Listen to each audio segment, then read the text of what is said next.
50 कैसे हो आप लोग सब? This is Arjman Akhtar from the team Red Fight, and here we will study civics of class 9. We will be studying chapter 2 of civics. The chapter is constitutional design. Previous video में हमने constitutional assembly तक पढ़ा था.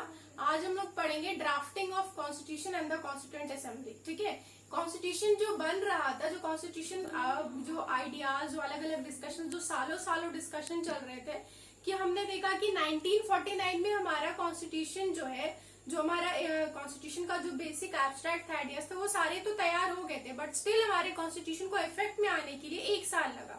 इन 1950 हमारा Indian constitution effect में आया. क्यों? वो 1 साल क्या हो रहा था, मतलब वो ड्राफ्ट करने में क्या टाइम लगा. उस ड्राफ्टिंग ऑफ कॉन्स्टिट्यूशन का मतलब क्या होता है? Why there is need to draft a constitution. Draft मतलब होता है बच्चों एक रफ स्केच या एक प्लान करना पूरी तरह से. ठीक है, तो यही हम लोग आज पढ़ेंगे, drafting committee and constituent assembly. हमने ये देखा कि ड्राफ्ट करने का नौबत है, कॉन्स्टिट्यूशन को ड्राफ्ट किया गया, उसे शेप अप किया गया, उसका रफ स्केच को फिर मॉडल दिया गया, मतलब एक होता ना, एक इमेज बनी थी, धीरे धीरे साल दर साल करके उसको एक फिगर दिया गया. लेकिन वो फिगर किसने दिया, कौन कौन से चीज उसके लिए रिस्पॉन्सिबल थे, या कौन सी कमिटी ने, कौन सी कॉन्स्टिट्यूशन ने ये किया, आज हम लोग वो देखेंगे. ओके, सो फिर उसके बाद आपको समझ आएगा कि होल ऑल एंड ऑल पूरी कॉन्स्टिट्यूशन किसके रोल से और किस तरह से बनी है. ठीक है, so let's get started. Drafting committee and constituent assembly. तो ड्राफ्टिंग कमिटी और कॉन्स्टिट्यूएंट असेंबली के बाद आज हम लोग बात करेंगे जो कि कॉन्स्टिट्यूशन को ड्राफ्ट करने में रिस्पॉन्सिबल थे. What is drafting committee? सबसे पहले कॉन्स्टिट्यूएंट असेंबली तो आपको पता है कि क्या है, involve people involve in making of a constitution. जो भी लोग या जो भी ग्रुप इन्वॉल्व था कॉन्स्टिट्यूशन को बनाने में, they form the constituent assembly. लेकिन ड्राफ्टिंग कमिटी क्या है? Who were the drafting committee? First, some basic principles were decided, and then a drafting committee under a chairmanship of Dr. B.R. Ambedkar was formed. ठीक है, तो drafting committee क्या है? कुछ basic principles होते हैं हमारे कॉन्स्टिट्यूशन को, उसको डिसाइड किया गया, फाइनलाइज किया गया, और फिर एक कमिटी बनी जिस कमिटी को बोला गया ड्राफ्टिंग कमिटी. और उसका लीडरशिप कौन कर रहा था, वो किसके निर्धारित हो रहा था, मतलब उसका देख रेख, उसका मेंटेनेंस, उसके वेलफेयर, अप्स एंड डाउन्स कौन संभाल रहे थे? हमारे डॉक्टर बी आर अम्बेडकर. ठीक है, उनकी अंडर लीडरशिप में ये ड्राफ्टिंग कमिटी फॉर्म हुई. ओके, तो इसमें क्या काम था उनका? पहले थोड़े बेसिक प्रिंसिपल्स, मतलब क्या होता है बच्चों, पिलर्स होता है ना, वो जो मेन गाउन होता है, जो मेन पिलर होता है. सबसे पहले हम लोग कहते हैं ना कि हर किसी के पास लाइफ जीने की कुछ प्रिंसिपल्स होते हैं, कुछ आइडियाज होते हैं, कुछ लॉजिक्स होते हैं जिनके ऊपर वो अपना काम करना चाहते हैं. फिर डे बाय डे या ईयर बाय ईयर जैसे जैसे वो नई चीज एक्सपीरियंस करते हैं, नई चीज सीखते हैं, उनका जो बेसिक प्रिंसिपल्स है वो मॉडिफाई होते जाता है कि नहीं. सबसे पहले लोग घूंघट में रहते थे, उनका बेसिक प्रिंसिपल क्या था कि लड़कियों को पर्दे में रखना है, वो बाहर नहीं जा सकती, वो पढ़ाई नहीं कर सकती, अंडर मैरिज करना. बट आज ऐसा नहीं है ना, आज उनके बेसिक प्रिंसिपल में मॉडर्नाइजेशन आ गई है, तो आज लड़कियां बाहर भी जा सकती, पढ़ भी सकती, वो घूंघट उठा के रह भी सकती है. ऐसा जरूरी नहीं कि घर में पूरा घूंघट टांग के रखना है. ठीक उसी तरह हमारे कॉन्स्टिट्यूशन में सबसे पहले कुछ बेसिक प्रिंसिपल्स को अडॉप्ट किया गया, फाइनलाइज करके ड्राफ्टिंग कमिटी बनाई गई. उसके बाद कॉन्स्टिट्यूशन किस तरह से सेटअप हुआ, तो the discussion took place clause by clause and completed it's work in approx 114 days, that is 3 years. 114 दिन लगे उन्हें. मतलब टोटली उन्होंने कितने साल लॉस्ट किए? They spend 3 years. उन्होंने क्या किया? डिस्कशन क्लॉज बाय क्लॉज, मतलब जो कि पूरा एक एग्रीमेंट होता है बच्चों, एक डॉक्यूमेंट वाइज सब लिखा हुआ था रिटन पेपर में. उस डॉक्यूमेंट को एक एक पेज, एक एक क्लॉज को बी आर अम्बेडकर, उनकी ड्राफ्टिंग कमिटी ने क्लॉज बाय क्लॉज देखना शुरू किया, क्लॉज बाय क्लॉज डिस्कस करना शुरू किया. क्या ये सही रहेगा कि नहीं, क्या ये लोगों के लिए बेनिफिटेड है कि नहीं, क्या इसे लोग मानेंगे, क्या इसे सरकार मानेगी, क्या इससे हमारी गवर्नमेंट बेटर होगी, क्या इससे हमारा इंडिया प्रोग्रेस होगा. ये छोटे छोटे क्लॉज को देखा गया और उस काम को उन लोगों ने, ड्राफ्टिंग के काम को 114 डेज में कंप्लीट किया. ठीक है, उन्हें कितना टाइम लगा? 114 डेज लगा, और उन्होंने अप्रोक्स पूरे 3 साल इसमें खर्च किए हैं. इमेजिन बच्चों, हमारा कॉन्स्टिट्यूशन कितने लोगों की मेहनत और कितने सालों का नतीजा है. वो एक फार साइटेड चीज है. मैं आप लोगों को बार बार कहती हूँ कि हमारे जो कॉन्स्टिट्यूशनल मेकर्स थे ना, उन लोगों ने एक पॉइंट पे फ्यूचर के कितने साल देखे हैं कि इसके बाद क्या होगा, इसके बाद इवन जो नेक्स्ट जनरेशन आएगी वो क्या सोचेगी, उस हिसाब से कॉन्स्टिट्यूशन सेट किया गया है ताकि आगे चल के कभी भी कॉन्फ्लिक्ट्स ना पैदा हो और इसे मॉडिफाई किया जा सके. More than 2000 constitutional amendments were made. कितने amendments बने थे? 2000 1000 से भी ज्यादा अमेंडमेंट्स बने थे, लेकिन सारे अमेंडमेंट्स हमारे कॉन्स्टिट्यूशन में फॉलो नहीं होते। उस वक्त पे 2000 अमेंडमेंट्स बनाए गए थे, क्योंकि हमारे पास सिर्फ एक रफ स्केच था, अभी हम कुछ फाइनलाइज नहीं कर रहे थे।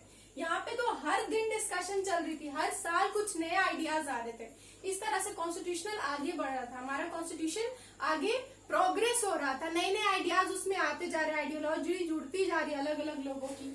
All the documents, every action, even every word spoken were recorded and preserved when and combinedly known as Constituent Assembly debates. उस पूरे ड्राफ्टिंग कमिटी की बच्चों जो कि जितनी भी बातें होती थी, एक एक जो डॉक्यूमेंट्स होते थे जो वो प्रेजेंट करते थे, जिसके क्लॉजेस पे वो लोग बात करते थे, उनका हर एक्शन वो क्या कर रहे, डिस्कस कर रहे, डिबेट कर रहे कि कॉन्फ्लिक्ट हो रहा है उनके बीच में, एक एक वर्ड जो वो लोग बोलते थे, वो सब कुछ उस रूम के अंदर, एक कमरे के अंदर जो कुछ भी बातें होती थी, इवन अ सिंगल वर्ड, उसे भी रिकॉर्ड किया गया उस वक्त पे और उसे प्रिजर्व करके रखा गया। ठीक है, जो चीज वो एशियंट होती है जिसे रिकॉर्ड करके प्रिजर्व करके रखा जाए, वो क्या होती है, हमारी सोर्सेज होती है ना, एशियंट सोर्सेज, वही बनाई गई। ठीक है, इससे ये हमारी हिस्ट्री की क्या है, ये हमारे हिस्ट्री का आप कह सकते हो गोल्ड माइन्स है सारा, कि ये सब वो खदान है जो हमें बताएगी कि आखिर हम जो आज कॉन्स्टिट्यूशन एंजॉय करते हैं उसे बनाने में कितनी मेहनत लगी है। तो यहाँ पे इवन उनके वर्ड को भी रिकॉर्ड किया गया और उसे संभाल के प्रिजर्व करके रखा गया। और वो जो सारे डॉक्यूमेंट्स है, वो जो एक्शन है, जो वर्ड जिसे रिकॉर्ड किया गया, उसे कंबाइनली क्या कहा जाता है बच्चों, कॉन्स्टिट्यूएंट असेंबली डिबेट। उसे कंबाइनली कहा जाता है कॉन्स्टिट्यूएंट असेंबली डिबेट्स। ओके, ये उस पूरे आप कह सकते हो उस पूरे वॉल्यूम का नाम, वो पूरा रिकॉर्डेड फाइल जो उसको इस नाम से बुलाया जाता है। एंड वॉट प्रिंटेड इन 12 बल्कि volumes for the future preference. बल्कि मतलब क्या होता है बच्चों, बल्कि मतलब भारी, तो मतलब कि उस डिबेट को जो रिकॉर्ड करके रखा गया था उसको 12 बल्कि वॉल्यूम्स में, मतलब 12 भारी भारी बुक्स जो होती है ना, जिसे पढ़ के सर में दर्द होता है, नॉर्मल आपकी हिस्ट्री बुक पढ़ के आपके सर में दर्द होता है, सोचो आप कॉन्स्टिट्यूशनल डिजाइन की ये 12 बल्कि वॉल्यूम्स पढ़ोगे तो क्या होगा आप लोगों का, दिमाग ऑलमोस्ट एकदम फट जाएगा, बर्स्ट हो जाएगा। तो ये 12 वॉल्यूम्स को प्रिंट किया गया किस लिए, फ्यूचर प्रेफरेंस के लिए। फ्यूचर प्रेफरेंस क्या हो सकती थी बच्चों, एक रैशनल इमेज के लिए, कि हम उसे पढ़ के ये जान सके कि at that point of time हमारे लीडर्स क्या सोच रहे थे, या वो मेकर्स क्या सोच करके उन्होंने ये एक्शन लिया, उनके दिमाग में क्या चल रहा था जो उन्होंने right to equality, remedy before constitutional design, ये सब कुछ जितना है, राइट टू एजुकेशन, मेजोरिटी और माइनॉरिटीज के बीच में जो था वो जो लॉ बनाया, एवरी सिंगल लॉ, वो उन्होंने क्या सोच के बनाया, उन्हें आइडिया कहाँ से मिला, उनके दिमाग में क्या चल रहा था कि उन्होंने इस राइट को प्रिजर्व करके रखा, उन्होंने इस राइट को कॉन्स्टिट्यूशन में शामिल किया।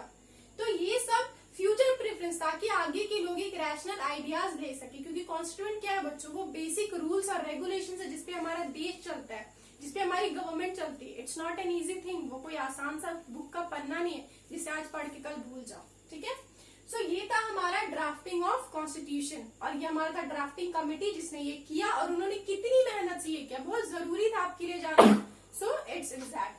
अब हम लोग ये जानते हैं कि इम्पोर्टेंट मेंबर्स जो इस ड्राफ्टिंग कमेटी के इम्पोर्टेंट मेंबर्स थे जो इसमें इन्वॉल्व थे।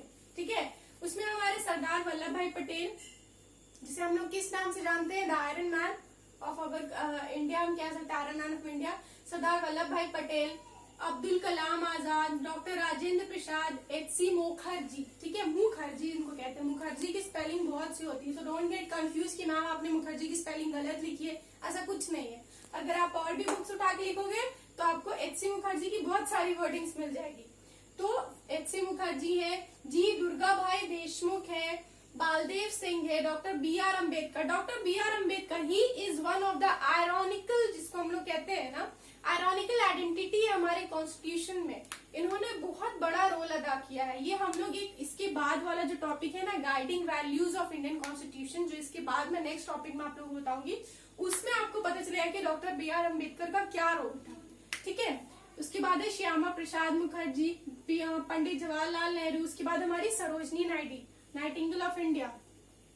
तो ये सारे क्या है, ये सारे वो इम्पोर्टेंट पर्सन है जिन्होंने बहुत इम्पोर्टेंट रोल अदा किया है while making the constitution of our India. ये हम कैसे डिसाइड करते हैं कि उन्होंने इम्पोर्टेंट रोल अदा किया है, बिकॉज उन्होंने बहुत सारे विजन्स को, बहुत सारे आइडियाज को एक फिगर दिया, उसमें अपना 100% दिया, उसको फिगर आउट करने में, ड्राफ्ट करने में, डिस्कस करने में, एक नए आइडिया को डिसाइड करने में इन लोगों ने बहुत मेहनत की है। इसीलिए कुछ इंपॉर्टेंट नाम्स है जो मैंने आप लोगों को बताया, जो आप लोगों के लिए जानना जरूरी था। मे बी फर्दर आप लोगों के एग्जाम्स में आगे फ्यूचर में कभी भी कोई ऐसा करंट अफेयर का एग्जाम होता है या पॉलिटिकल साइंस का, तो ये क्वेश्चन आपसे पूछा जा सकता है कि the important members of our Indian constitution जो ड्राफ्टिंग कमेटी में इन्वॉल्व थे। ये था आपका topic drafting committee and all. I hope ये टॉपिक आपको अच्छे से समझ आया हो। If you have any queries related to this topic, just feel free to ask me on that comment section, I will be there to help you out. And yes बच्चों, one important note, कुछ बच्चे मुझे ये कह रहे हैं कि उन्हें ये बोर्ड क्लियरेंस में नहीं दिखता है, ठीक है, या मेरे जो लिखे हुए वर्ड्स है वो बहुत छोटे नजर आते हैं उन्हें। तो मैं ये सभी बच्चों को बताना चाहती हूँ कि अगर आपके पास ऑलरेडी, अगर आप ये देख रहे हो तो आपके पास एक एंड्रॉइड सेट है, तो बच्चों HD क्वालिटी, एक बेटर क्वालिटी में देखने के लिए आप 240 या 360 पिक्सल पे देखो, आपको ये बोर्ड भी बहुत क्लियरली नजर आएगा और आपको ये सारे जो भी मैं नोट्स लिखती हूँ जो आपके लिए भी उतना ही इंपॉर्टेंट है, तो आपको ये भी साफ नजर आएगा। नॉर्मली हम 240 पर ही सारे वीडियोस देखते हैं, अगर आप 144 पे देखोगे तो उस पर आपको कोई भी कहीं पे भी क्लियरेंस नहीं मिलेगी। सो बेटर है 240 या 360 में देखिए, इससे आपकी ज्यादा MB भी खर्च नहीं होती है। So that's all for today. See you in the next class. Till then, stay safe, study hard. Bye bachcho.